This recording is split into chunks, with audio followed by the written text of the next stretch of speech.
ఒక ప్రశ్న అడుగుతాను, మీ జీవితంలో ఇప్పటివరకు చేసిన అతిపెద్ద ఇన్వెస్ట్మెంట్ ఏంటి? చాలామంది సమాధానం ఒక్కటే, ఇల్లు లేదా ఫ్లాట్. ఎందుకంటే అది కేవలం ఆస్తి కాదు, మన కళ, మన కష్టం, మన కుటుంబ భవిష్యత్తు. కానీ బాధాకరమైన విషయం ఏంటంటే చాలామంది డబ్బు లేక నష్టపోవడం లేదు, తప్పు ప్రాపర్టీ కొనడం వల్ల నష్టపోతున్నారు. రిజిస్ట్రేషన్ రోజు అందరూ అభినందిస్తారు, కానీ 3 సంవత్సరాల తర్వాత అదే ప్రాపర్టీ అమ్మాలంటే కొనేవాళ్ళు ఉండరు. బ్యాంక్ లోన్ రాదు, బ్రోకర్లు కూడా ఇంట్రెస్ట్ చూపించరు. అప్పుడు ఒక్క మాటే గుర్తొస్తుంది, అప్పుడు కొంచెం ఆలోచించి ఉండాల్సింది. ఈ వీడియోలో నేను ఏ ఏరియాలో కొనమని చెప్పను, ఎందుకంటే ప్రతి ఒక్కరి బడ్జెట్ వేరు, అవసరం వేరు. కానీ ఏ ప్రాపర్టీ చూసినా ముందుగా చెక్ చేయాల్సిన 5 రెడ్ ఫ్లాగ్స్ చెప్తాను. ఇవి కనిపిస్తే ఎంత తక్కువ రేట్ అయినా, ఎంత పెద్ద ఆఫర్ అయినా ఒకసారి కాదు 10 సార్లు ఆలోచించండి. మొదటి రెడ్ ఫ్లాగ్, భవిష్యత్తు కథలు ఎక్కువ, వర్తమానం ఖాళీ. సార్ ఇది నెక్స్ట్ గచ్చిబౌలి, ఇక్కడ మెట్రో వస్తుంది, ఐటీ కంపెనీలు వస్తాయి, రేట్లు డబుల్ అవుతాయి అని చెబుతారు. కానీ మీరు ఒక్క ప్రశ్న అడగండి, ఈరోజు అక్కడ జనాలు ఉన్నారా? పిల్లలు స్కూల్కి వెళ్తున్నారా? ఉదయం టీ షాప్లో రద్దీ ఉందా? మెడికల్ షాప్ ఉందా? కిరాణా ఉందా? బస్సు తిరుగుతుందా? రాత్రి లైట్లు వెలుగుతున్నాయా? ఇవి లేకపోతే అది భవిష్యత్తు కాదు, రిస్క్.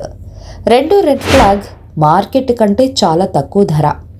అందరూ 50,000కు అమ్ముతుంటే ఒకరు 30,000కి ఇస్తే అది అదృష్టం అనుకోకండి.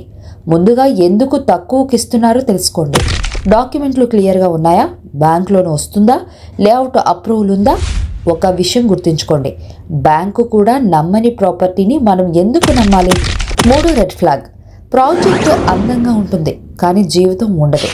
భారీ gate, club house, park, landscape అన్నీ ఉంటాయి, కానీ అక్కడ ఉండే కుటుంబాలు ఎంత? పిల్లలు ఆడుతున్నారా? అద్దెకు రావాలనుకునే వాళ్ళు ఉన్నారా? ఇల్లు కొనాలన్నా ప్రతి నెల ఈఎంఐ కట్టాల్సిందే, కానీ రెంట్ రాకపోతే ఆ ఇల్లు ఆస్తి కాదు, భారం. నాలుగో రెడ్ ఫ్లాగ్, హైప్ మాత్రమే, గ్రౌండ్ రియాలిటీ కాదు. ఈ రోజుల్లో సోషల్ మీడియా ఒక ఏరియాను ఒక్క నెలలో స్టార్ట్ చేస్తుంది. ప్రతి వీడియో అదే, ప్రతి యాడ్ అదే, ఇక్కడ కొనండి రేపు ఆలస్యం అవుతుంది అని. కానీ యూట్యూబ్ వీడియోలు రేట్లు పెంచవు. అక్కడ ఉద్యోగాలు, స్కూల్స్, హాస్పిటల్స్, రోడ్లు, జనాలు ఉంటేనే ఏరియా పెరుగుతుంది. అందుకే వీడియోలు చూసి కొనకండి, ఆ ఏరియాకు వెళ్ళి మీ కళ్ళతో చూడండి. ఐదో red flag, pressure selling. Sir ఇవాళే లాస్ట్ యూనిట్, ఇప్పుడే టోకెన్ ఇవ్వండి, రేపటి నుంచి రేటు పెరుగుతుంది అని తొందర పెడితే వెంటనే ఒక అడుగు వెనక్కి వేయండి. మంచి ప్రాపర్టీ మీకు ఆలోచించే టైం ఇస్తుంది, చెడు డీల్ మాత్రమే వెంటనే నిర్ణయం తీసుకుంటుంది. చివరిగా ఒక మాట, రియల్ ఎస్టేట్లో ధనవంతుడు అయ్యేది ఎక్కువ ప్రాపర్టీలు కొన్నవాడు కాదు, తక్కువ తప్పులు చేసినవాడు. ఒక తప్పు కొనుగోలు మీ 10 సంవత్సరాల సేవింగ్స్ను తినేస్తుంది. ఒక సరైన నిర్ణయం మీ కుటుంబానికి భవిష్యత్తునిస్తుంది.